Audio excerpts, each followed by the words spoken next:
어느 봄날 오후 75세 박선자 씨는 오래된 책장을 정리하고 있었습니다. 먼지 쌓인 앨범 사이에서 빛바랜 편지 한 통이 바닥으로 떨어졌습니다. 떨리는 손으로 그 편지를 집어든 순간 그녀의 시간은 50년 전으로 되돌아갔습니다. 편지 봉투는 세월의 흔적으로 누렇게 변색되어 있었습니다. 한 번도 붙이지 못한 채 간직해온 편지. 수신이 나는 비어 있었지만 그녀는 이 편지가 누구에게 쓴 것인지 너무나 잘 알고 있었습니다. 누구나 가슴 속에 하나쯤은 숨겨둔 비밀이 있다고 합니다. 때로는 그 비밀이 너무나 무거워서 평생을 짊어지고 살아가기도 합니다. 오늘 들려드릴 이야기는 한 여인이 반세기 동안 가슴에 묻어둔 비밀에 관한 것입니다. 박선자 씨는 40년 동안 국어교사로 재직하며 수많은 제자들을 가르쳤습니다. 동료들에게는 모범적인 교사로, 가족들에게는 헌신적인 아내이자 어머니로 살아왔습니다. 세 자녀를 훌륭히 키워냈고 정년퇴직 후에는 손자들과 함께하는 평온한 노후를 보내고 있었습니다. 이웃들은 그녀를 복받은 할머니라고 불렀습니다. 자녀들이 모두 성공했고 화목한 가정을 이루었으니까요. 매주 일요일이면 온 가족이 모여 함께 식사를 하고 명절에는 집이 북적거렸습니다. 겉으로 보기에는 더없이 행복한 노년이었습니다. 하지만 그 평온한 일상 속에서도 그녀의 마음 한구석에는 늘 채워지지 않는 빈자리가 있었습니다. 밤이 깊어지면 문득 떠오르는 얼굴, 꿈속에서만 만날 수 있는 아이. 그것은 그녀가 23세 품에서 떠나보낸 첫 아이에 대한 그리움이었습니다. 편지를 펼쳐든 박선자 씨의 눈가에 눈물이 맺혔습니다. 50년 전 자신이 직접 쓴 편지였습니다. 떨리는 필체로 쓰여진 글자들이 흐릿하게 번져 있었습니다. 그때도 울면서 썼던 편지였으니까요. 사랑하는 내 아이에게 엄마가 너를 떠나보낸 것을 용서해 주렴. 편지의 첫 문장을 읽는 순간 그녀는 더 이상 75세 노인이 아니었습니다. 50년 전 그날 아이를 품에서 놓아야 했던 23세 젊은 여인으로 돌아가 있었습니다. 그날의 아픔이, 그날의 절망이, 그날의 눈물이 다시 밀려왔습니다. 창밖으로 봄비가 내리기 시작했습니다. 50년 전 그날도 이렇게 비가 내렸었습니다. 아이를 안고 마지막으로 자장가를 불러주던 날 하염없이 비가 내렸었습니다. 빗소리가 그녀의 울음소리를 감춰주었던 것처럼 그날 이후 그녀는 결심했습니다. 더 이상 비밀을 가슴에만 묻어두지 않기로. 가족들에게 그리고 세상에 자신의 이야기를 들려주기로 말입니다. 50년이라는 긴 세월 동안 혼자만 품고 있던 이야기를 이제는 꺼내놓을 때가 왔다고 생각했습니다. 제가 지금부터 들려드릴 이야기는 저의 가장 깊은 상처이자 가장 큰 사랑에 관한 것입니다. 50년이라는 세월이 흘렀지만 그 아이를 향한 제 마음은 단 하루도 변하지 않았습니다. 박선자 씨는 창밖을 바라보며 깊은 숨을 들이쉬었습니다. 봄날의 따스한 햇살이 그녀의 주름진 얼굴을 비추고 있었습니다. 세월의 흔적이 깊게 새겨진 얼굴이었지만 눈빛만은 50년 전 그날처럼 맑고 깊었습니다. 그녀는 천천히 자리에서 일어났습니다. 서재 한쪽에 놓인 오래된 트렁크를 열었습니다. 그 안에는 50년간 간직해온 추억들이 잠들어 있었습니다. 빛바랜 사진, 작은 아기 옷, 손수 뜬 모자, 하나하나가 그녀에게는 보물이었습니다. 모든 것은 1973년 봄에 시작되었습니다. 제가 대학교 4학년, 23이 되던 해였습니다. 이제 그녀는 준비가 되었습니다.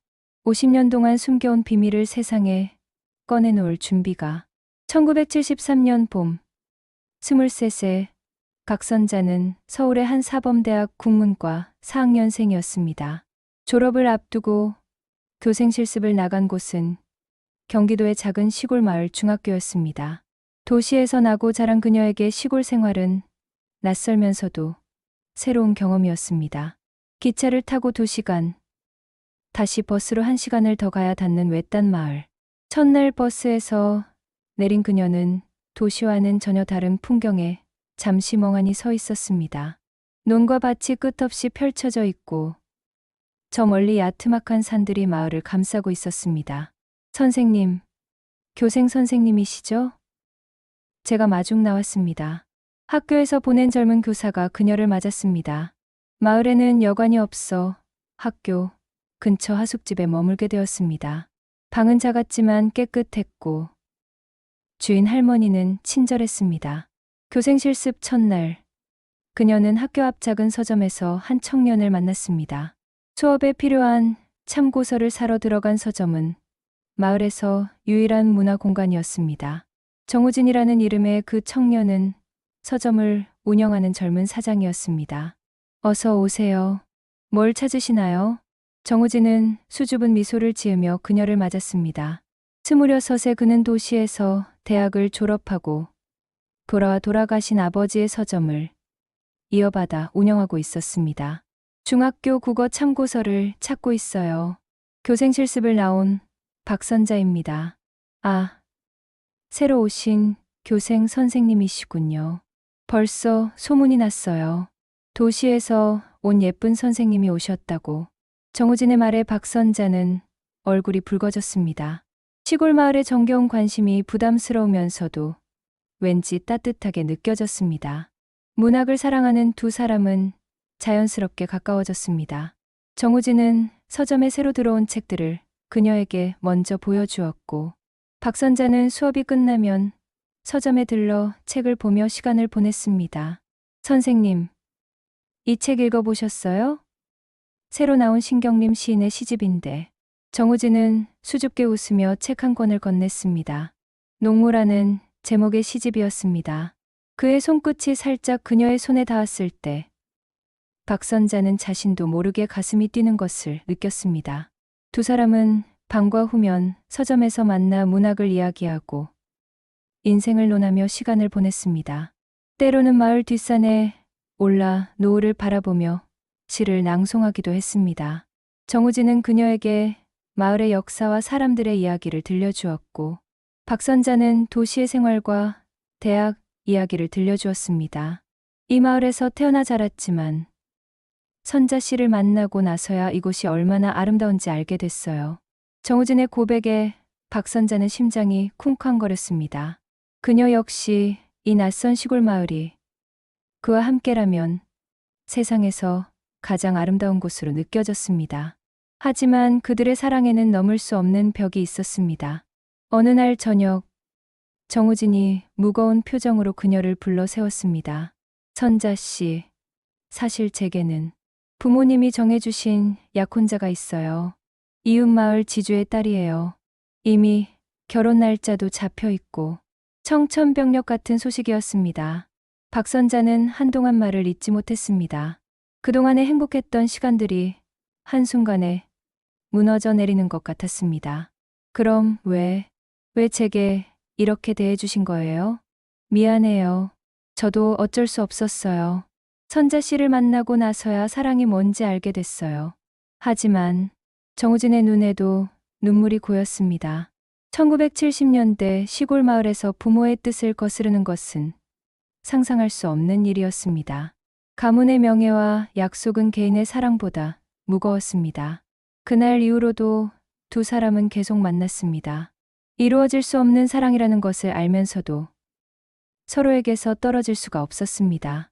작은 시골 마을의 봄은 그렇게 두 젊은이의 가슴에 사랑이라는 씨앗을 심어 놓았습니다. 교생 실습이 끝나가는 5월의 어느 날, 두 사람은 서점 2층 작은 다락방에서 서로의 마음을 확인했습니다. 창밖으로는 봄비가 내리고 있었고 세상은 그들 둘만의 것이었습니다. 오래된 책 냄새와 빗소리, 그리고 서로를 향한 간절한 마음만이 그 공간을 채우고 있었습니다. 평생 당신을 잊지 않을게요. 어디서 누구와 살든 내 마음속엔 늘 선자 씨가 있을 거예요. 정우진의 속삭임에 박선자는 눈물을 흘렸습니다.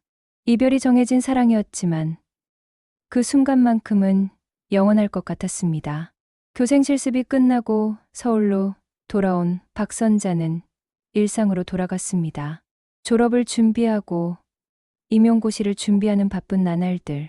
하지만 그녀의 마음속에는 늘 정우진이 있었습니다. 강의를 들으면서도, 도서관에서 공부를 하면서도 문득문득 그의 얼굴이 떠올랐습니다. 친구들은 그녀의 변화를 눈치챘습니다. 전보다 말수가 줄었고 자주 멍하니 창밖을 바라보곤 했습니다. 하지만 그녀는 아무에게도 시골 마을에서의 일을 말하지 않았습니다. 그것은 그녀만의 비밀스러운 추억이었습니다. 그러던 6월의 어느 날, 박선자는 자신의 몸에 일어난 변화를 느꼈습니다. 아침마다 느껴지는 메스꺼움, 나른한 피로감. 처음에는 임용고시 준비로 인한 스트레스라고 생각했습니다. 하지만 생리가 2달째 없다는 것을 깨달았을 때 그녀는 불안에 휩싸였습니다. 떨리는 마음으로 찾아간 병원. 의사의 입에서 나온 말은 그녀의 인생을 완전히 바꿔놓았습니다. 임신 6주입니다. 축하드려요. 축하라는 말이 그렇게 잔인하게 들릴 수 있다는 것을 그때 처음 알았습니다. 병원을 나와 한참을 거리를 헤맸습니다. 다리에 힘이 풀려 벤치에 주저앉아 하염없이 울었습니다. 1970년대 미혼모에 대한 사회의 시선은 차갑기만 했습니다. 교사가 되려는 그녀에게 미혼모라는 낙인은 모든 꿈을 포기해야 한다는 것을 의미했습니다. 가족들에게도 친구들에게도 말할 수 없는 비밀이 생긴 것입니다. 그녀는 정우진에게 편지를 쓰려다가 펜을 놓았습니다. 이미 약혼자와 결혼 준비를 하고 있을 그에게 이런 소식을 전하는 것이 무슨 의미가 있을까요? 오히려 그의 인생까지 망치는 일이 될 것 같았습니다. 고민 끝에 그녀는 학교에 휴학계를 냈습니다. 건강상의 이유라고 둘러댔지만 학과 사무실 직원에 의한 눈빛을 피할 수는 없었습니다. 졸업을 한 학기 앞둔 시점에서의 휴학은 누가 봐도 이상한 일이었으니까요. 엄마, 잠깐 쉬어야 할 것 같아. 너무 피곤해서. 전화로 어머니께 거짓말을 하는 자신이 너무나 비참했습니다. 시골에서 어렵게 자식을 대학까지 보낸 부모님이 이 사실을 알면 얼마나 실망하실까 생각하니 차마 진실을 말할 수가 없었습니다. 박선자는 서울 변두리의 작은 원룸으로 이사했습니다. 대학 근처에서는 아는 사람을 만날까봐 두려웠습니다. 낯선 동네, 낯선 방에서 그녀는 완전히 고립된 생활을 시작했습니다. 낮에는 근처 세탁소에서 아르바이트를 하며 생활비를 벌었습니다. 일이 고되긴 했지만 무언가에 몰두하는 동안만큼은 현실을 잊을 수 있었습니다. 세탁소 주인 아주머니는 말이 없는 그녀를 딱하게 여기면서도 자세한 사정은 묻지 않았습니다. 밤이 되면 그녀는 일기를 썼습니다. 정우진에게 하고 싶은 말들, 뱃속의 아이에게 하고 싶은 말들을 빼곡히 적었습니다. 아가야, 미안해. 엄마가 너를 이런 상황에서 가지게 되어서. 하지만 너는 잘못이 없단다. 모든 건 엄마의 책임이야. 배가 불러올수록 그녀의 마음은 더욱 무거워졌습니다. 거리에서 행복한 가족들을 볼 때마다, 임산부를 볼 때마다 그녀는 고개를 숙이고 걸음을 재촉했습니다. 그녀가 찾아간 곳은 이혼모들을 위한 작은 보호시설이었습니다. 천주교에서 운영하는 성모의 집이라는 곳이었습니다. 수녀님들이 운영하는 그곳에서 그녀는 비슷한 처지의 젊은 여성들을 만났습니다. 처음엔 다들 그래요. 하지만 혼자가 아니라는 걸 기억하세요. 마리아 수녀님의 따뜻한 위로에도 박선자는 매일 밤 눈물로 베개를 적셨습니다. 같은 방을 쓰는 영희, 순자와 조금씩 마음을 열게 되었지만 가슴 속 깊은 상처는 쉽게 아물지 않았습니다. 시설에서는 출산 후의 계획을 미리 정해야 했습니다. 아이를 직접 키울 것인지, 입양을 보낼 것인지. 박선자는 매일 밤 고민했습니다. 마음으로는 아이를 키우고 싶었지만 현실적으로는 불가능해 보였습니다. 선자야, 너무 자책하지 마. 어떤 선택을 하든 그게 너와 아이를 위한 최선이야. 영희의 위로가 고마웠지만 결정의 무게는 오롯이 그녀가 짊어져야 할 몫이었습니다. 1974년 1월 서울에는 한방눈이 내리고 있었습니다. 새벽 3시. 박선자는 진통을 느끼며 잠에서 깼습니다. 처음에는 배가 아픈 정도였지만 시간이 지날수록 통증은 심해졌습니다. 수녀님, 선자가 진통을 시작한 것 같아요. 같은 방에 영희가 급히 수녀님을 불렀습니다. 준비된 차량으로 병원에 도착했을 때는 새벽 4시가 넘어서였습니다. 창밖으로는 여전히 눈이 내리고 있었고 세상은 하얗게 덮여 있었습니다. 12시간의 긴 진통. 그것은 그녀가 겪어본 가장 큰 고통이었습니다. 하지만 그보다 더 아픈 것은 이 자리에 아무도 없다는 사실이었습니다. 다른 산모들은 남편과 가족들의 응원을 받고 있었지만 그녀 곁에는 수녀님과 간호사들 뿐이었습니다. 힘내세요. 조금만 더. 의사의 격려와 함께 마지막 힘을 쏟았습니다. 그리고 드디어 아이의 울음소리가 분만실에 울려 퍼졌습니다. 건강한 아들이에요. 3.2kg. 간호사가 아이를 안겨주었을 때 박선자는 말로 표현할 수 없는 감정에 휩싸였습니다. 작고 따뜻한 생명체, 자신의 몸에서 나온 자신과 정우진의 사랑이 만들어낸 기적 같은 존재. 엄마를 닮아 눈이 참 예쁘네요. 코는 아빠를 닮았나 봐요. 수녀님의 말에 박선자는 처음으로 미소를 지었습니다. 정말로 아이의 코는 정우진을 닮아 오뚝했습니다. 병실로 옮겨진 후 그녀는 처음으로 아이에게 젖을 물렸습니다. 작은 입이 젖을 빠는 감촉이 신기하면서도 가슴 아팠습니다. 이 아이에게 줄 수 있는 것이 이것뿐이라는 사실이 너무나 미안했습니다. 우진아. 그녀는 아이에게 아버지의 이름을 붙여주었습니다. 비록 호적에 오를 이름은 아니지만 적어도 자신의 마음속에서만큼은 그렇게 부르고 싶었습니다. 일주일. 그것이 그녀에게 허락된 시간의 전부였습니다. 입양 부모가 정해지고 아이를 보낼 날이 다가왔습니다. 미국으로 입양을 가게 될 거라고 했습니다. 의사 부부가 아이를 입양하기로 했다는 소식에 그나마 위안을 삼았습니다. 마지막 밤, 그녀는 아이를 품에 안고 밤새 울었습니다. 자장가를 불러주고 이야기를 들려주고 수없이 입맞춤을 했습니다. 기억하지 못할 것을 알면서도 자신의 모든 사랑을 쏟아부었습니다. 미안해. 정말 미안해. 엄마가 너를 지켜주지 못해서. 하지만 꼭 기억해. 엄마는 너를 정말 사랑한단다. 평생 단 하루도 잊지 않을 거야. 그녀는 준비해둔 작은 담요에 아이를 감쌌습니다. 한 달 전부터 틈틈이 술을 놓은 담요였습니다. 담요 안쪽 구석에는 작은 글씨로 1974년 1월 14일라고 수를 놓았습니다. 아이의 생일이었습니다. 언젠가 만날 그날을 위한 작은 표식이었습니다. 이것도 함께 보내주세요. 그녀는 작은 봉투를 수녀님께 건넸습니다. 안에는 자신의 사진과 짧은 편지가 들어 있었습니다. 언젠가 아이가 자라서 생모를 궁금해할 때 전해주기를 바라는 마음이었습니다. 다음 날 아침 10시, 입양 부모를 만나는 시간이 되었습니다. 젊은 부부는 친절해 보였고 아이를 받아 안는 모습이 조심스러우면서도 사랑스러워 보였습니다. 잘 키우겠습니다. 걱정 마세요.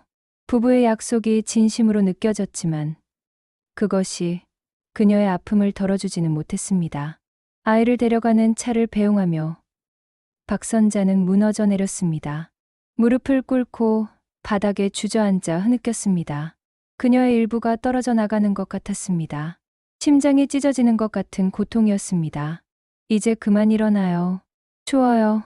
마리아 수녀님이 그녀를 부축해 일으켰습니다. 하지만 그녀의 시선은 여전히 아이가 떠난 방향에 고정되어 있었습니다. 그날 밤, 그녀는 처음으로 빈 가슴을 느꼈습니다. 젖이 돌아 가슴이 아팠지만 더 이상 젖을 물릴 아이는 없었습니다. 품에 안을 아이도 자장가를 불러줄 아이도 없었습니다. 일기장에 그녀는 적었습니다. 1974년 1월 21일. 오늘 내 아이가 떠났다. 내 삶의 일부가 떠났다.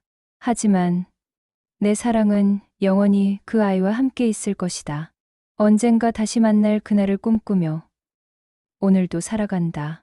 보호시설을 나온 박선자는 다시 학교로 돌아갔습니다. 한 학기를 더 다니고 졸업을 했습니다. 친구들은 그녀가 많이 변했다고 했지만 자세한 이유는 묻지 않았습니다. 그녀도 아무 일 없었다는 듯 평범한 대학생으로 돌아가려 애썼습니다. 임용고시에 합격한 것은 졸업 직후였습니다. 서울의 한 중학교에 발령을 받았을 때 그녀는 안도의 한숨을 쉬었습니다. 이제 새로운 인생을 시작할 수 있을 것 같았습니다. 하지만 학교에서 아이들을 가르치는 일은 때로 그녀에게 고통이었습니다. 중학교 1학년 남학생들을 볼 때마다 자신의 아이가 떠올랐습니다.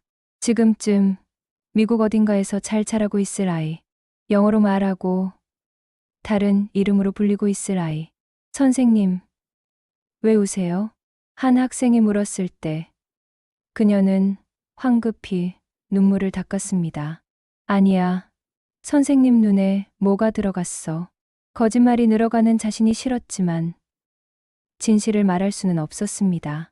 27이 되던 해, 그녀는 선을 통해 김민수라는 공무원을 만났습니다. 교육청에서 일하는 성실한 사람이었습니다. 첫 만남에서 민수는 그녀의 우울한 눈빛을 알아차렸습니다. 무슨 슬픈 일이라도 있으셨나요? 표정이 많이 어두우세요. 아니에요. 그냥 좀 피곤해서요. 몇 번의 만남 후 민수는 진지하게 고백했습니다. 선자 씨, 과거는 묻지 않겠습니다. 누구에게나 말하고 싶지 않은 시간은 있으니까요. 앞으로의 삶만 함께하면 됩니다. 그의 배려가 고마웠고 그녀는 민수와 결혼하기로 했습니다. 새로운 시작이 필요했고 민수라면 좋은 남편이 될 것 같았습니다. 1979년 봄, 두 사람은 결혼식을 올렸습니다. 양가 부모님과 친지들의 축복 속에서 그녀는 새로운 인생을 시작했습니다. 하객들의 축하 인사를 받으며 웃고 있었지만 마음 한구석은 공허했습니다. 이 자리에 있어야 할 또 다른 가족이 없다는 사실이 가슴 아팠습니다. 결혼 후 그녀는 새 아이를 낳았습니다. 첫째 딸 수진, 둘째 딸 수영, 그리고 막내 아들 현수. 아이들을 낳을 때마다 그녀는 첫 아이를 떠올렸습니다. 특히 현수를 낳았을 때는 더욱 그랬습니다. 아들이라는 사실에 기뻐해야 할 순간에 그녀는 또다시 눈물을 흘렸습니다. 왜 우세요? 아들이라서 좋아서 우는 거예요? 민수가 물었지만 그녀는 고개만 끄덕일 뿐이었습니다. 5년 먼저 태어났어야 할 큰아들이 떠올라서 운다는 말은 할 수 없었습니다. 아이들을 키우는 일은 행복하면서도 고통스러웠습니다. 현수가 걸음마를 떼고 처음으로 엄마라고 부를 때 그녀는 첫 아이는 누구를 엄마라고 부르고 있을까 생각했습니다. 아이들이 생일상을 받을 때마다 1월 14일에는 혼자 케이크를 사서 촛불을 켰습니다. 엄마, 왜 울어요? 어린 수진이 물으면 그녀는 웃으며 대답했습니다. 아니야. 엄마는 너희들이 있어서 너무 행복해서 그래. 하지만 그것은 반만 진실이었습니다. 그녀는 내 아이의 엄마였지만 한 아이는 곁에 없었습니다. 민수는 좋은 남편이었고 아이들도 잘 자라주었습니다. 박선자는 학교에서도 인정받는 교사가 되었습니다. 1985년에는 모범교사상을 받기도 했습니다. 겉으로 보기에는 완벽한 가정이었지만 그녀만이 아는 빈자리가 있었습니다. 매년 1월이 되면 그녀는 우울해졌습니다. 가족들은 그것이 겨울 우울증이라고 생각했지만 그녀는 알고 있었습니다. 첫 아이의 생일이 다가오면 마음이 무거워진다는 것을. 당신, 요즘 왜 그래요? 무슨 걱정 있어요? 민수가 걱정스럽게 물어도 그녀는 억지로 미소를 지을 뿐이었습니다. 20년 가까이 함께 산 남편에게도 차마 말할 수 없는 비밀. 그것이 그녀를 더욱 외롭게 만들었습니다. 세월은 흘러 2023년 봄이 되었습니다. 박선자는 정년퇴직을 하고 여유로운 노후를 보내고 있었습니다. 자녀들도 모두 성장해 각자의 가정을 이루었고 손자들도 여러 생겼습니다. 겉으로는 행복한 할머니의 삶이었습니다. 그날도 평범한 봄날이었습니다. 집 정리를 하던 중 다락방에 올라갔다가 오래된 가죽 트렁크를 발견했습니다. 먼지를 털어내고 열어보니 그 안에는 젊은 시절의 추억들이 가득했습니다. 사진첩, 일기장, 그리고 한 번도 붙이지 못한 편지들. 첫 아이에게 쓴 수백 통의 편지가 곱게 묶여 있었습니다. 편지를 쓸 때마다 봉투에 날짜를 적어두었는데 1974년부터 최근까지 49년간의 편지들이었습니다. 그녀는 떨리는 손으로 첫 번째 편지를 펼쳤습니다. 1974년 1월 21일. 사랑하는 내 아들아. 오늘 너를 떠나보냈다. 엄마, 가슴이 찢어지는 것 같구나. 1980년 1월 14일. 오늘은 내 6번째 생일이구나. 초등학교에 들어갈 나이가 됐네. 영어로 공부를 하겠지. 친구들과는 잘 지내니? 1990년 1월 14일. 16이 되었구나.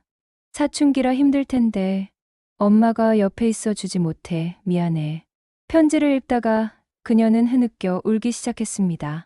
49년이라는 세월 동안 한 번도 잊은 적이 없었던 아이. 매년 생일마다, 매년 어버이날마다 쓴 편지들이 그녀의 그리움을 증명하고 있었습니다. 그때 문득 휴대폰이 울렸습니다. 모르는 번호였습니다. 평소 같으면 받지 않았을 전화였지만 왠지 받아야 할 것 같은 예감이 들었습니다. 여보세요? 혹시 박선자 선생님이신가요?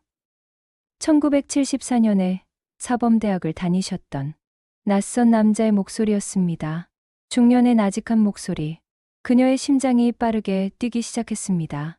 네, 맞습니다만 저는 김준호라고 합니다. 이런 말씀 갑자기 드려서 죄송한데요. 저는 1974년 1월 14일에 태어나서 바로 입양된 사람입니다. 전화기를 쥔 손이 떨리기 시작했습니다. 49년 만에 듣는 아들의 목소리. 그토록 꿈꿔왔던 순간이 현실이 되는 순간이었습니다.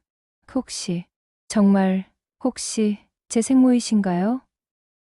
저희 양부모님이 돌아가시기 전에 주신 담요의 수노인 날짜와 입양 기록을 통해 찾아왔습니다. 담요 안쪽에 1974년 1월 14일이라고 수가 놓여 있었고 박선자는 말을 잇지 못하고 흐느꼈습니다. 전화 너머로 남자도 울먹이는 소리가 들렸습니다. 네, 내가 맞구나. 내 아들, 우진이요? 그게 제 이름이었나요? 내 아버지 이름을 따서. 미안해. 정말 미안해. 아니에요. 어머니, 저는 괜찮아요. 잘 살았어요. 단지 한 번은 꼭 만나 뵙고 싶었어요. 두 사람은 한참 동안 울음을 멈출 수 없었습니다. 49년이라는 긴 세월이 한순간에 녹아내리는 것 같았습니다. 만날 수 있을까요? 제가 한국에 있어요. 사실 찾아뵌 지 일주일째예요. 연락드릴 용기가 나지 않아서. 그럼 당장 만나자. 지금 어디니? 그날 오후 서울의 한 찻집에서 모자는 49년 만에 재회했습니다. 택시에서 내린 박선자는 찻집 앞에서 서성이는 중년 남자를 한눈에 알아보았습니다. 정우진을 빼닮은 모습이었습니다. 어머니, 준호가 조심스럽게 다가왔습니다. 박선자는 아들을 끌어안고 흐느꼈습니다. 49년 만의 포옹이었습니다. 미안해. 정말 미안해. 너를 버린 게 아니야. 정말 어쩔 수 없었어. 알아요, 어머니. 양부모님께서 말씀해 주셨어요. 분명 사정이 있으셨을 거라고. 원망한 적 없어요. 찻집에 앉아 두 사람은 오랜 이야기를 나누었습니다. 준호는 자신의 삶을 들려주었습니다. 의사가 된 것, 한국계 미국인 아내를 만나 결혼한 것, 두 아이의 아버지가 된 것, 그리고 양부모님이 돌아가신 후생모를 찾기로 결심한 것까지. 의사가 되셨구나. 정말 자랑스러워. 양부모님께서 잘 키워주셨어요. 하지만 늘 궁금했어요. 날 낳아주신 분이 어떤 분일까? 준호는 가방에서 조심스럽게 쌓인 담요를 꺼냈습니다. 49년 전 박선자가 직접 수놓은 그 담요였습니다. 이걸 보고 어머니를 찾을 수 있었어요. 양부모님께서 소중히 간직하고 계셨어요. 담요를 만지며 박선자는 또다시 눈물을 흘렸습니다. 그때의 간절한 마음이 언젠가 만날 날을 위해 남겨둔 표식이 결국 아들을 데려온 것입니다. 준호를 만나고 돌아온 박선자는 며칠을 고민했습니다. 이제는 가족들에게도 진실을 말해야 할 때가 왔다고 생각했습니다. 더 이상 혼자만의 비밀로 간직할 수 없었습니다. 49년 동안 숨겨온 비밀이 이제는 너무 무거웠고 준호의 존재를 더 이상 부정할 수 없었습니다. 주말 저녁 온 가족이 모인 자리를 마련했습니다. 큰딸 수진의 집에서 모이기로 했습니다. 평소처럼 화기애애한 분위기였지만 박선자의 표정이 심상치 않음을 눈치챈 민수가 먼저 물었습니다. 당신 무슨 일 있어요? 요즘 표정이 안 좋던데. 박선자는 깊은 숨을 들이쉬고 입을 열었습니다. 할 이야기가 있어요. 모두 놀라지 말고 들어주세요. 정말 중요한 이야기예요. 가족들이 의아한 표정으로 그녀를 바라보았습니다. 손자들은 다른 방으로 보내고 어른들만 거실에 둘러앉았습니다. 사실 너희들에게는 오빠가 한 명 더 있어. 내가 결혼하기 전에 낳은 아이야. 정적이 흘렀습니다. 폭탄 선언이었습니다. 민수의 얼굴이 굳어졌고 자녀들은 충격에 입을 다물지 못했습니다. 엄마가 뭐라고요? 큰딸 수진이 떨리는 목소리로 되물었습니다. 박선자는 눈물을 참으며 49년 전의 이야기를 시작했습니다. 교생 실습에서 만난 첫사랑, 이루어질 수 없는 관계, 홀로 견뎌야 했던 임신과 출산, 그리고 입양. 1974년 1월 14일. 내가 23세 아들을 낳았어. 하지만 미혼모로 아이를 키울 수 없는 시대였고 입양을 보낼 수밖에 없었어. 이야기를 듣는 내내 가족들의 표정은 복잡했습니다. 충격, 배신감, 안타까움, 분노, 여러 감정이 뒤섞여 있었습니다.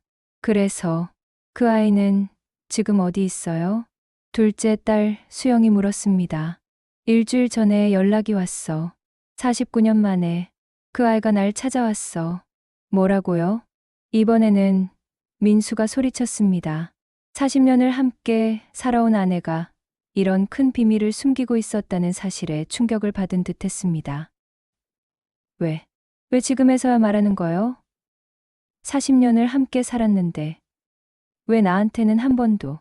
그의 목소리에는 배신감과 상처가 묻어났습니다. 미안해요. 정말 미안해요. 하지만 말할 수가 없었어요. 너무 부끄럽고 무서웠어요. 막내 아들 현수가 갑자기 자리를 박차고 일어났습니다. 그러니까 엄마가 다른 남자랑. 그래서 우리보다 먼저 아이를 낳았다는 거예요? 그런데 버렸다고요? 버린 게 아니야. 어쩔 수 없었어. 그 시절에는. 변명하지 마세요. 엄마가 그런 사람인 줄 몰랐어요. 현수의 격한 반응에 박선자는 무너져 내렸습니다. 자식에게 이런 말을 듣는 것이 칼로 가슴을 도려내는 것보다 아팠습니다. 둘째 딸 수영이 울며 방으로 들어가 버렸고 큰딸 수지는 멍한 표정으로 앉아 있었습니다. 민수는 고개를 숙인 채 한마디도 하지 않았습니다. 다들 시간이 필요할 거야. 오늘은 여기까지만. 미안해. 정말 미안해. 박선자의 사과에도 가족들은 반응하지 않았습니다. 그날 밤 각자 무거운 마음을 안고 헤어졌습니다. 집으로 돌아온 후 민수는 서재에 틀어박혀 나오지 않았습니다. 박선자는 방에서 혼자 울며 밤을 지새웠습니다. 차라리 평생 비밀로 간직할 걸 그랬나 하는 후회도 들었습니다. 하지만 이미 엎질러진 물이었습니다. 다음 며칠 동안 집안은 냉랭했습니다. 민수는 필요한 말 외에는 아무 말도 하지 않았고 자녀들도 연락이 없었습니다. 박선자는 매일 눈물로 지새우며 가족들의 용서를 기다렸습니다. 일주일 후 큰딸 수진이 먼저 찾아왔습니다. 그녀의 눈도 울어서 부어 있었습니다. 엄마, 많이 힘드셨죠? 49년 동안 혼자 그 비밀을 안고 사셨을 엄마가 이제야 이해가 돼요. 큰딸의 위로에 박선자는 그동안 참았던 눈물을 쏟았습니다. 서로 부둥켜 안고 한참을 울었습니다. 미안해. 너희들한테 거짓말한 것 같아서. 엄마가 부끄러워서. 거짓말이 아니에요. 엄마는 늘 우리의 좋은 엄마였어요. 그것만으로 충분해요. 그리고 그 오빠도 우리 가족이잖아요. 수진의 말에 박선자는 놀라 고개를 들었습니다. 정말 그렇게 생각해? 그럼요. 49년이나 늦었지만 이제라도 가족이 될 수 있잖아요. 큰딸의 이해와 포용의 박선자는 다시 한번 감동의 눈물을 흘렸습니다. 수진의 방문 이후 가족들이 하나둘 마음을 열기 시작했습니다. 둘째 딸 수영도 며칠 후 찾아와 엄마를 안아주었습니다. 엄마, 미안해요. 처음엔 너무 충격이어서. 하지만 곰곰이 생각해보니 엄마가 얼마나 힘드셨을지 이해가 돼요. 막내 현수는 가장 늦게 마음을 열었습니다. 2주가 지난 후에야 그는 집에 찾아왔습니다. 엄마, 그때 제가 너무 심한 말을 했죠? 죄송해요. 감정이 앞서서 엄마가 49년 동안 얼마나 고통스러웠을지 이제 알 것 같아요. 현수의 사과에 박선자는 아들을 꼭 안아주었습니다. 아니야. 내 반응이 당연했어. 엄마가 미안해. 가장 어려운 것은 남편 민수와의 화해였습니다. 그는 여전히 마음을 열지 않고 있었습니다. 어느 날 저녁, 박선자는 용기를 내어 서재로 찾아갔습니다. 여보, 우리 이야기 좀 해요. 민수는 책에서 눈을 떼지 않고 말했습니다. 할 이야기가 뭐가 있어? 40년을 속였는데 속인 게 아니에요. 말하지 못한 거예요. 당신을 만났을 때도 말하고 싶었어요. 하지만 그러면 당신이 절 받아주지 않았을 거예요. 민수가 처음으로 그녀를 바라보았습니다. 그의 눈에는 여전히 서운함이 가득했지만 동시에 아내에 대한 연민도 보였습니다. 그래도 결혼하고 나서라도 말할 수 있었잖소. 내가 그렇게 믿을 수 없는 사람이었소? 무서웠어요. 당신이 날 떠날까봐, 아이들이 엄마를 부끄러워할까봐.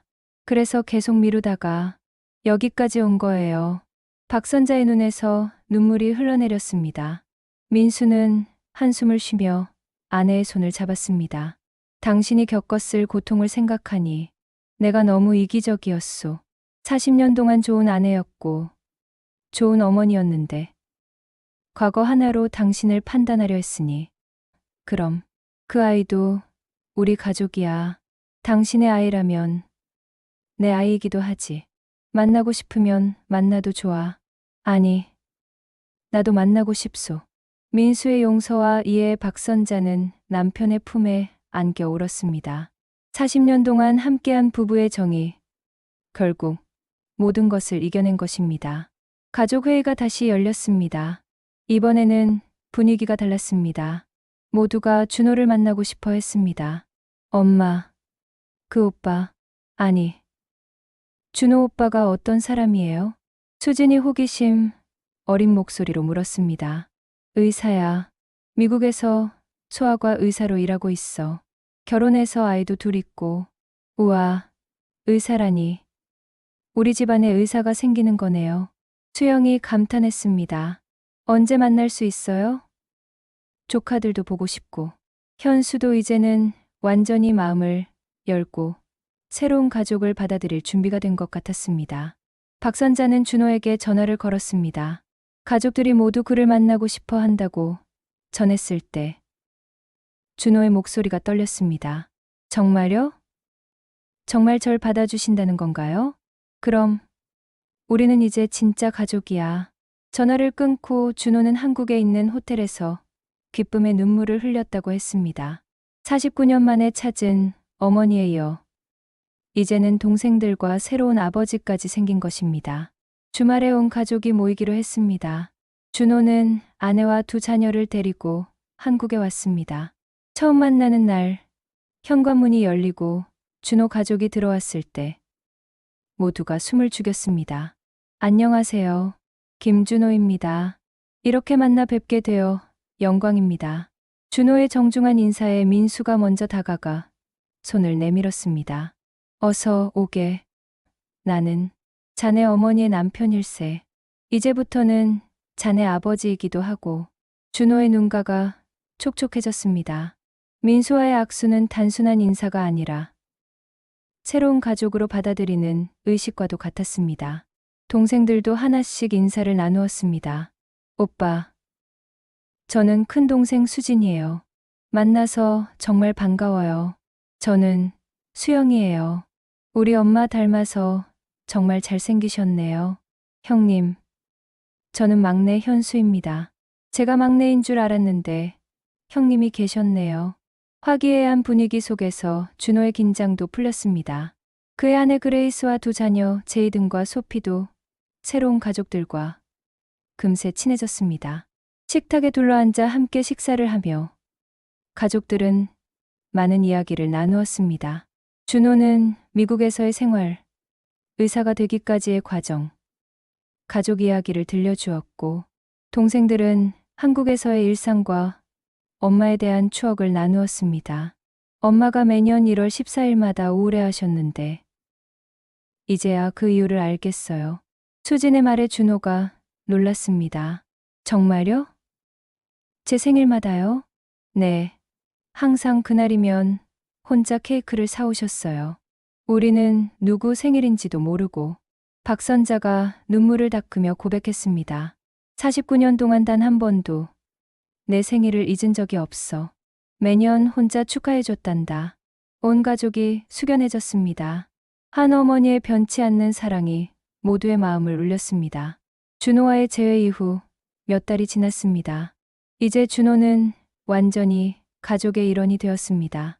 명절에도 함께하고 가족 행사에도 빠지지 않았습니다. 형제들과의 관계도 친밀해졌고 조카들도 큰아빠를 좋아했습니다. 어느 날 준호가 조심스럽게 물었습니다. 어머니, 혹시 제 생부에 대해 알려주실 수 있나요? 원망하려는 게 아니라 그저 알고 싶어서요. 제 뿌리의 반쪽이니까요. 박선자는 한참을 망설이다가 정우진에 대한 이야기를 들려주었습니다. 교생 실습 때의 만남, 서점을 운영하던 문학 청년, 이루어질 수 없는 사랑, 그리고 이별까지. 그분도 나름의 사정이 있었어. 이미 정혼자가 있었고 부모님의 뜻을 거스를 수 없었지. 내 존재를 알았다면 분명 책임졌을 거야. 그런 사람이었어. 준호는 고개를 끄덕였습니다. 어디 계신지 아세요? 모르겠구나. 그 후로 연락이 없었으니 어디선가 잘 살고 있겠지. 준호는 깊은 생각에 잠겼습니다. 생부를 만나고 싶은 마음도 있었지만 그의 평온한 삶을 깨뜨리고 싶지는 않았습니다. 그러던 중 그는 어머니에게 제안했습니다. 어머니, 그 마을에 한번 가보시겠어요? 제가 잉태된 곳, 어머니의 첫사랑이 있던 곳을요. 저도 가보고 싶어요. 박선자는 잠시 망설이다가 고개를 끄덕였습니다. 49년 만에 그곳을 다시 찾는다는 것이 두렵기도 했지만 준호와 함께라면 갈 수 있을 것 같았습니다.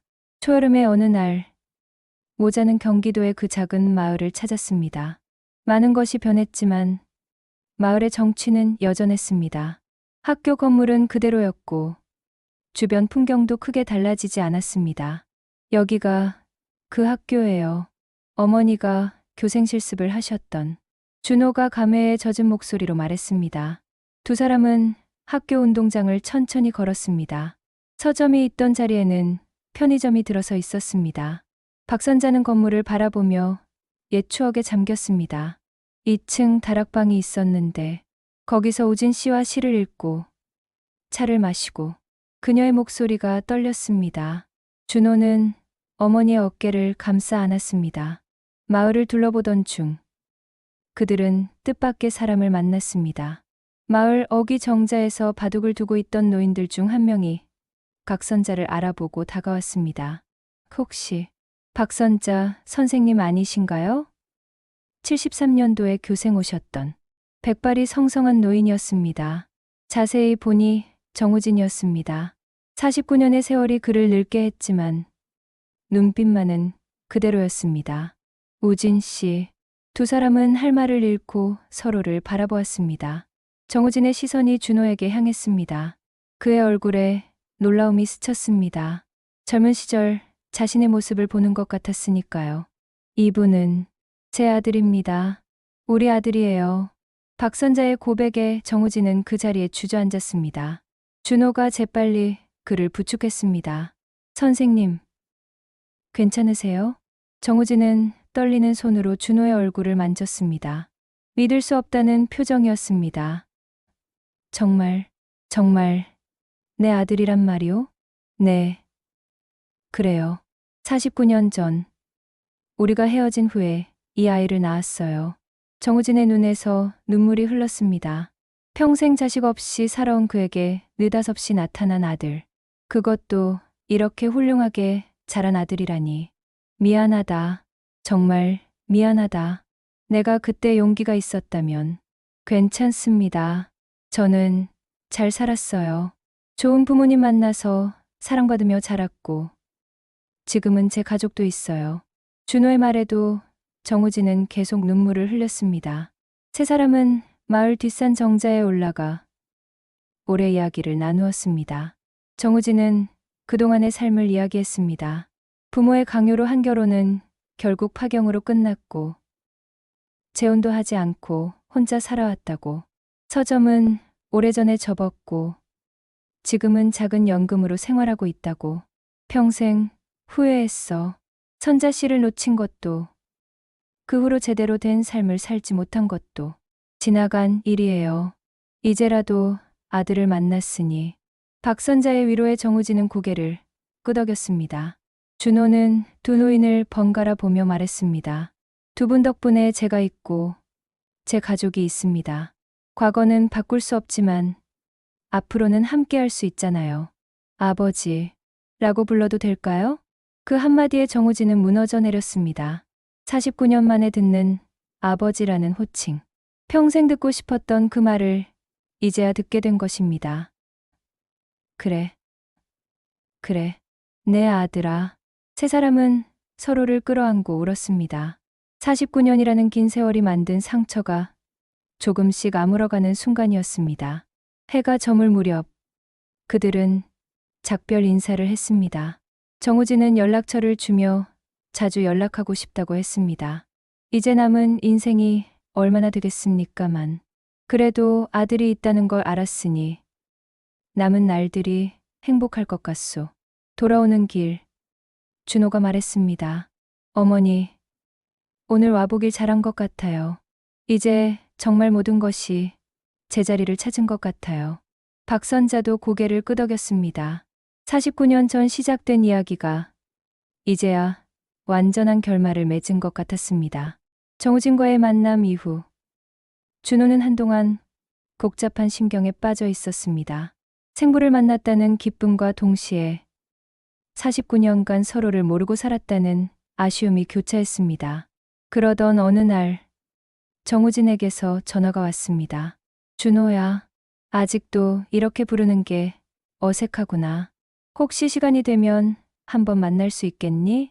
준호는 흔쾌히 승낙했습니다.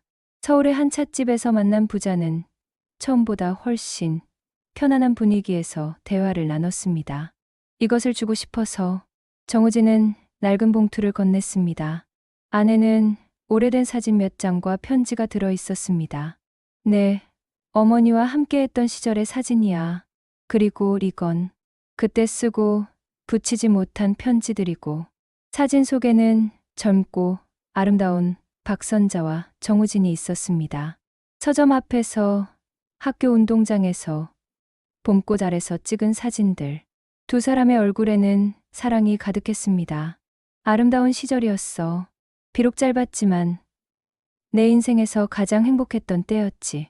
정우진의 회상에 준호도 미소를 지었습니다. 사진 속 두 사람의 모습에서 자신의 존재가 시작되었다는 것이 신기하면서도 감동적이었습니다. 아버지는 어머니를 정말 사랑하셨군요. 그래. 지금도 그래. 평생 잊은 날이 없었어. 매년 봄이 되면 더욱 그리워했지. 정우진은 준호에게 자신의 삶을 더 자세히 이야기했습니다. 부모의 강요로 한 결혼이 얼마나 불행했는지, 자식을 갖지 못한 것도 어쩌면 벌인지 모른다고 생각했다는 것, 그리고 평생 후회하며 살았다는 것을. 하지만 내가 이렇게 훌륭하게 자란 것을 보니 그나마 위안이 된다. 내가 키웠다면 이렇게 잘 자랐을까 싶기도 하고. 아버지, 너무 자책하지 마세요. 모든 일에는 다 이유가 있는 법이잖아요. 준호의 위로에 정우진은 눈시울이 붉어졌습니다. 참, 너한테 물어보고 싶은 게 있어. 나를 원망하지 않니?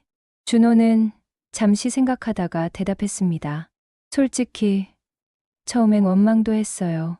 왜 나를 책임지지 않았을까? 왜 어머니를 혼자 두었을까? 하지만 이제는 이해해요.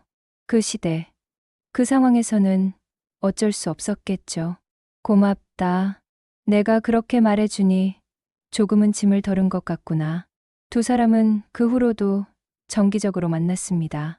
준호는 정우진의 건강을 챙기고 정우진은 준호의 가족 이야기를 듣는 것을 즐거워했습니다.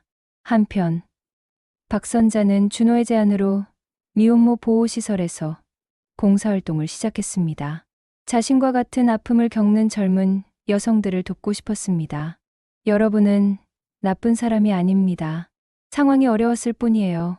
저도 49년 전 여러분과 같은 처지였어요. 그녀는 자신의 경험을 나누며 그들을 위로했습니다. 아이를 키우기로 한 이들에게는 용기를, 입양을 선택한 이들에게는 위로를 주었습니다. 선생님, 정말 49년 만에 아들을 만나셨어요? 한 젊은 미혼모가 놀라서 물었습니다. 네, 그래요. 기적 같은 일이죠. 여러분도 언젠가는 아이와 다시 만날 수 있을 거예요. 희망을 잃지 마세요. 준호도 시간이 날 때마다 시설에 와서 무료 진료를 했습니다. 의사로서 할 수 있는 봉사를 하며 자신과 같은 처지의 아이들을 도왔습니다. 어머니, 우리가 이렇게 다시 만난 건 이런 일을 하라는 뜻인 것 같아요. 그래, 우리의 아픔이 누군가에게는 희망이 될 수 있겠지. 어느 날 정우진도 함께 봉사활동에 참여했습니다. 세 사람이 함께하는 모습을 본 시설 관계자가 감동했습니다. 49년 만에 재결합한 가족이 이렇게 봉사하시다니 정말 아름다운 이야기예요. 정우진은 시설에 정기적인 후원도 시작했습니다. 평생 모은 재산이 많지는 않았지만 의미 있는 곳에 쓰고 싶다고 했습니다. 내가 책임지지 못한 아이들을 이렇게라도 도울 수 있다니 다행이야. 시간이 흐르면서 준호와 정우진의 관계는 더욱 깊어졌습니다.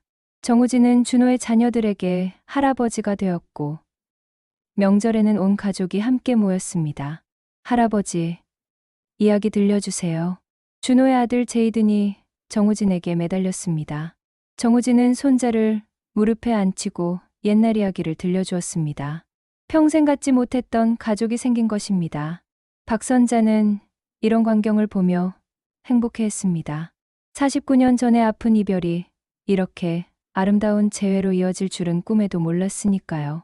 우진 씨, 고마워요. 준호를 이렇게 사랑해줘서 내가 더 고맙지. 이 나이에 아들도 생기고 손자들도 생기고 평생 받지 못한 선물을 한꺼번에 받은 기분이야. 민수도 정우진을 가족으로 받아들였습니다. 처음엔 어색했지만 시간이 지나면서 두 사람은 친구가 되었습니다. 정우진 씨, 과거는 과거일 뿐이요. 중요한 건 현재와 미래지. 준호가 우리 모두를 하나로 만들어준 거요. 고맙소. 김민수 씨, 당신이 선자 씨와 준호를 지켜줘서 나도 고맙소. 49년이라는 긴 세월이 만든 상처와 아픔이 이제는 모두 치유되었습니다. 용서와 화해, 그리고 사랑으로 하나가 된 특별한 가족이 탄생한 것입니다. 2024년 봄, 박선자는 76의 나이에 새로운 도전을 시작했습니다. 그동안의 경험을 바탕으로 책을 쓰기로 한 것입니다. 제목은 50년 만의 용서, 어느 미혼모의 고백이었습니다. 책을 쓰는 과정은 쉽지 않았습니다. 49년간 가슴에 묻어둔 이야기를 글로 풀어내는 것은 또 다른 아픔을 동반했습니다. 하지만 준호와 가족들의 격려로 그녀는 끝까지 완성할 수 있었습니다. 엄마, 정말 대단해요. 이런 용기를 내다니. 수진이 원고를 읽으며 감탄했습니다. 다른 가족들도 마찬가지였습니다. 그들은 이제야 박선자가 얼마나 큰 고통을 안고 살았는지 더 깊이 이해하게 되었습니다. 책이 출간되자 예상치 못한 반향이 일어났습니다. 많은 사람들이 그녀의 이야기에 공감했고, 특히 비슷한 아픔을 가진 이들에게는 큰 위로가 되었습니다. 출간 기념회가 열린 날, 서점은 사람들로 가득 찼습니다. 가족들은 모두 참석해 박선자를 응원했습니다. 준호가 축사를 했습니다. 어머니의 용기가 없었다면 저는 평생 뿌리를 알지 못했을 겁니다. 49년이라는 긴 기다림 끝에 만난 어머니, 그리고 이렇게 따뜻한 가족들. 저는 정말 축복받은 사람입니다. 어머니, 감사합니다. 그리고 사랑합니다. 준호의 말에 청중들도 눈시울이 붉어졌습니다. 정우진도 자리에 참석해 있었습니다. 그는 떨리는 목소리로 한마디 했습니다. 이 책이 나올 수 있도록 용기를 내준 선자 씨에게 감사합니다. 그리고 평생의 잘못을 용서해 준 것에 대해 다시 한번 감사드립니다. 책의 인쇄는 전액 미혼모 시설에 기부하기로 했습니다.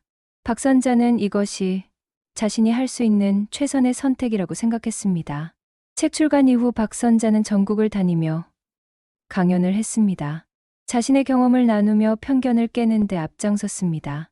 미혼모도 입양아도 모두 우리 사회의 소중한 구성원입니다. 그들을 차별하지 말고 따뜻하게 품어주세요. 저처럼 49년을 기다리지 않아도 되는 세상을 만들어주세요. 그녀의 메시지는 많은 이들의 마음을 움직였습니다. 특히 입양 가족들과 미혼모들에게는 큰 희망이 되었습니다. 한편 준호는 한국과 미국을 오가며 두 나라의 입양 제도 개선을 위해 노력했습니다. 의사로서의 전문성과 당사자로서의 경험을 바탕으로 정책 제안도 했습니다.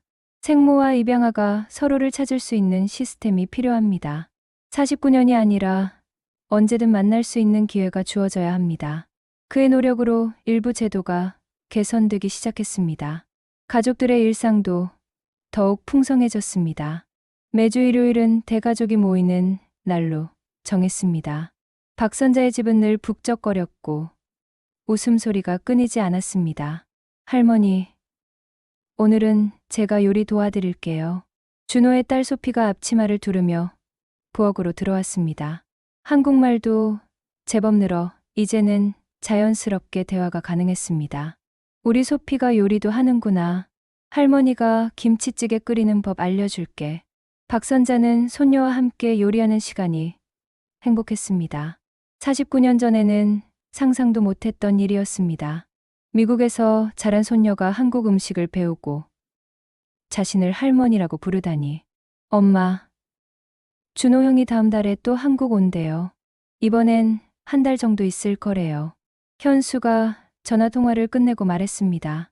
이제 형제들은 수시로 연락을 주고받는 사이가 되었습니다. 그래, 잘 됐네. 이번엔 온 가족이 제주도 여행이라도 가자.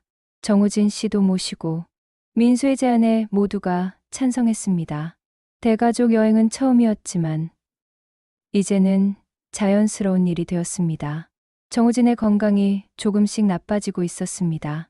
나이도 있었지만 평생 혼자 살아온 탓에 건강 관리를 제대로 하지 못했던 것입니다.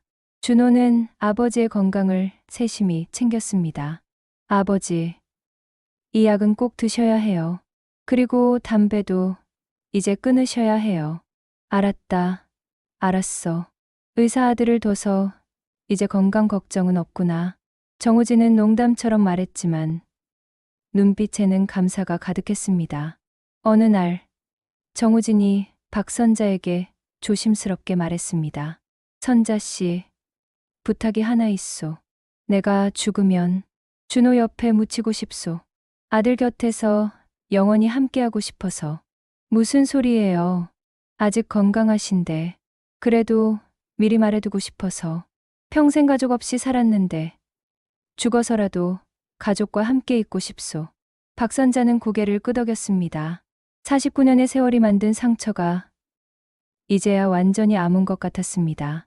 제주도 여행은 모두에게 특별한 추억이 되었습니다. 15명의 대가족이 함께 움직이는 것은 쉽지 않았지만 그만큼 즐거웠습니다.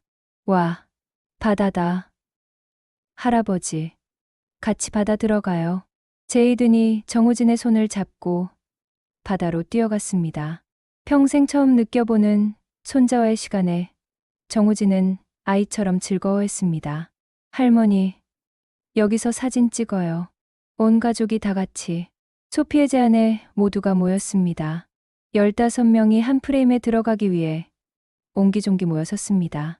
박선자는 가운데 서서 준호와 정우진의 팔을 잡았습니다. 하나, 둘, 셋. 찰칵. 사진 속에는 진정한 가족의 모습이 담겼습니다.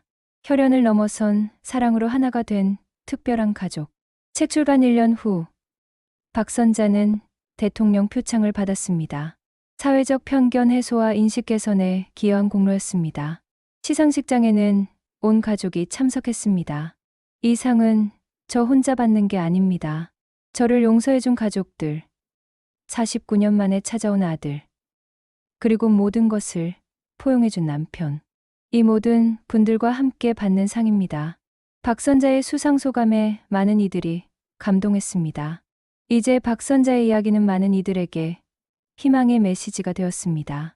전국의 입양 가족들, 미혼모들, 그리고 비밀을 안고 사는 이들에게 용기를 주었습니다. 당신의 이야기 덕분에 저도 용기를 냈어요. 30년 만에 생모를 찾았습니다.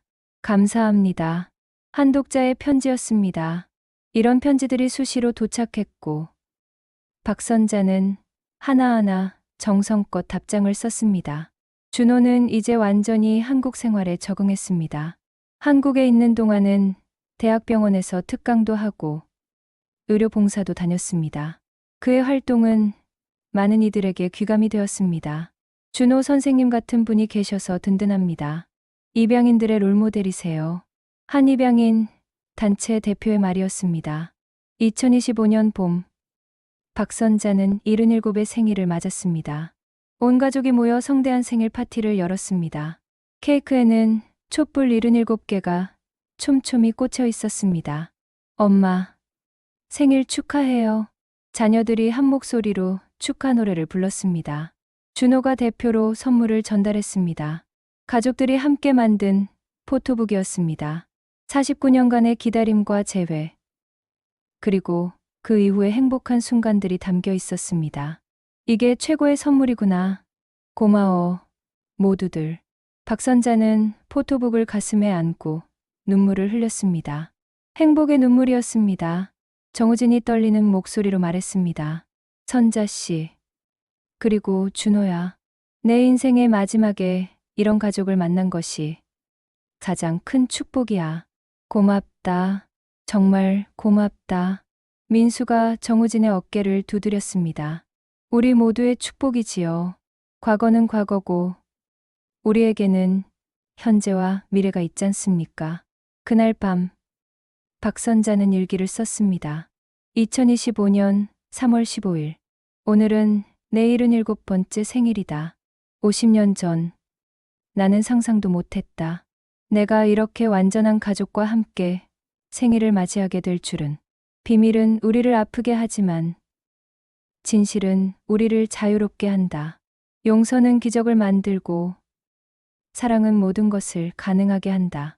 나는 오늘도 감사하며 산다. 내일도 그럴 것이다. 창밖으로 봄바람이 불어왔습니다. 새로운 계절의 시작이었습니다. 박선자는 창밖을 바라보며 미소 지었습니다. 50년 전 봄날에 시작된 이야기가 이제는 더 큰 사랑의 이야기로 완성되었습니다. 그녀의 이야기는 끝이 아닌 새로운 시작이었습니다. 상처가 사랑이 되고, 비밀이 진실이 되고, 이별이 재회가 되는 기적 같은 이야기. 그 이야기는 앞으로도 계속될 것입니다. 더 많은 이들에게 희망과 용기를 주면서 박선자는 손자들이 뛰어노는 소리를 들으며 생각했습니다. 인생에서 가장 중요한 것은 사랑이라는 것을, 그리고 용서할 수 있는 용기라는 것을. 50년이라는 긴 시간이 걸렸지만 결국 사랑은 모든 것을 이겨냈습니다. 할머니, 저녁 먹어요. 소녀의 부름에 박선자는 자리에서 일어났습니다. 가족들이 기다리는 식탁으로 걸어가며 그녀는 다시 한번 감사의 기도를 올렸습니다. 이 모든 것이 꿈이 아니라 현실이라는 것에 대해 50년 동안 숨겨온 비밀은 이제 50년을 함께할 사랑이 되었습니다. 그리고 그 사랑은 대를 이어 영원히 계속될 것입니다.